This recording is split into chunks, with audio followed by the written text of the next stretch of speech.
Right, today we are going to do a longer workout. Okay, now this workout is going to take a little bit of guts and glory to get through.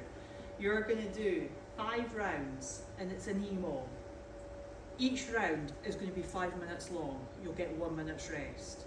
Okay, so 5 minutes work, 1 minute's rest, 5 times through. Don't fear the workout, okay? You'll be fine. You'll set the standard in the first round, and then you just keep going from there, trying to maintain or better the score that you got in the first round. Now your score is going to be total number of reps over the 5 minutes. So when you count your squat thrusts, keep counting it on into the push jerks.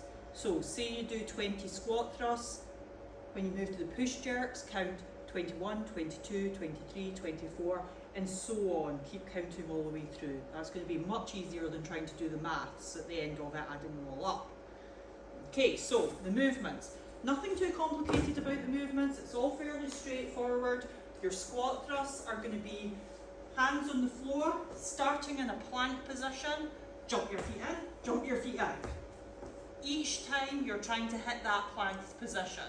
Try to avoid doing this and try to avoid making it a very short movement. Nice big jump from the plank, jumping your feet in towards your hands. Now, if you need to scale it, you can scale it on a raised surface. We'll use this one over here. You can scale it on a raised surface, hands on a raised surface, jumping your feet in and out like that. So, squat thrust, nice and gassy to get you going. Once you've done them, there's no transition time. It's going to move straight into push jerks, so shoulder to overhead. You can do this with 2 weights at the same time. You can use your legs to drive the weight up overhead, or you can do 1 weight at a time, where you just keep switching arms every few reps,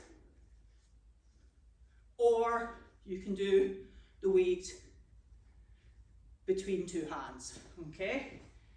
So, squat thrusts, push jerks, then you move on to a minute of weighted lunges. The weighted lunges are going to be a weight in each hand. They're all going to be step forward lunges. So, step forward, knee touches the ground. You can do them as stepping forward, walking lunges, that's fine. What I want you to avoid is step back lunges. People tend to want to do them because they find them easier. Lunges should be knee to the floor. Okay, so your knee should contact the floor. Your knee directly above your heel. Stay in a nice upright position. Push up through your heel, and then you're either stepping back to where you started or you're stepping forward into the next lunge. So knee touching floor. For the Sumo Deadlift high pulls, SDLP, for the Sumo Deadlift high pulls, they're nice if they're done with a kettlebell, but you can use anything that you can put both hands on. So your feet are going to be about shoulder width apart. Make sure when you set up to lift this up, that you keep your back nice and flat. The weight's going to stop just below your chin.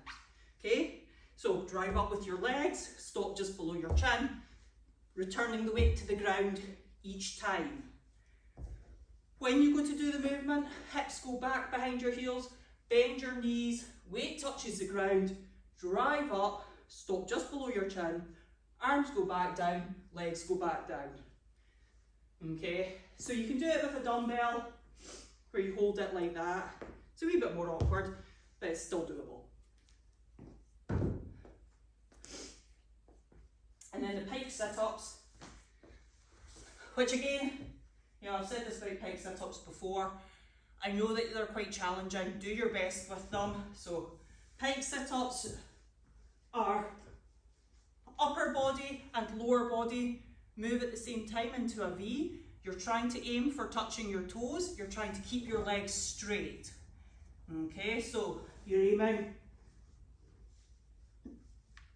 for legs straight, hands going up towards your toes. If you can't do them, which is fine, okay, maybe you can do some and then like you struggle, you can then go to either leg raises or V-tucks, okay? So leg raises, just lying back, lifting just your legs, or you can go to V-tucks where you're crunched up, you extend out, tuck in. If you need to scale the V-tucks, put your hands on the ground behind you, and you can scale them from there. So that's all the movements. Scale them as you need to. Squat thrust, you can put your hands on the raised surface, shoulder to overhead, push jerks. You can do with a lighter weight. For the walking lunges or weighted lunges, you could just have as much as just a water bottle in each hand, and that's still going to be a weighted lunge. For the pike sit-ups, you can do V-tucks. For the sumo deadlift high pulls, you can use a lighter weight, okay? So everybody can do this. It's totally within the capabilities of everybody. It's slightly longer, but you can do it, okay? You can do it. Just have fun with it, guys, just have fun.